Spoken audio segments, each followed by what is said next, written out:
So you're saying you want to rob $20 million from Arthur Shaw's penthouse apartment?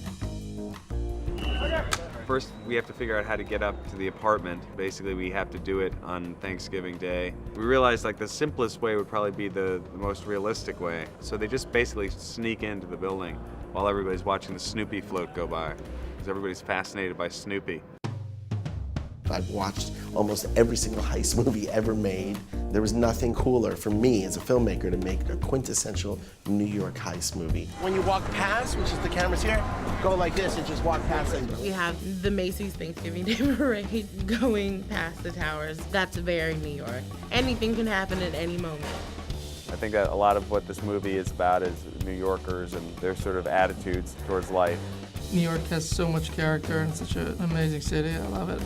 It brings a whole different thing to the movie. More casual, just grab them. Fred is, you know, he likes to make movies that have humanity, and we do it through, we turn this tragedy into something sort of human and funny. I saw an Oprah once where a guy had been shot in the head by a nail gun and he couldn't remember how to chew. He had to put all his food in a blender. Can we just focus, please? Nobody's getting shot in the head or using a blender. All these characters kind of add to the humanity of our film, and they're multidimensional, and they bring so much to it. You know, I am guiding them, but these guys have something that is like unbelievable, which is chemistry.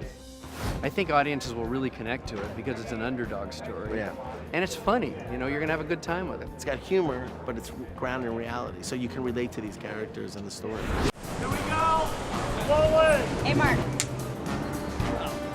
Show me your hands! Ben Stiller's character, Josh, sees Arthur Shaw getting taken out of the building. He thinks it's a kidnapping, but what he doesn't know is that the FBI is arresting Shaw, and he tries to stop it because his instinct is to protect the tenants of the building. What's wrong with you people? That's Arthur Shaw. He lives in the tower. He was bringing his laundry down. So he chases this laundry truck through Columbus Circle and ends up smack in the middle of this really attempted escape. In fact, he has arranged for a getaway truck.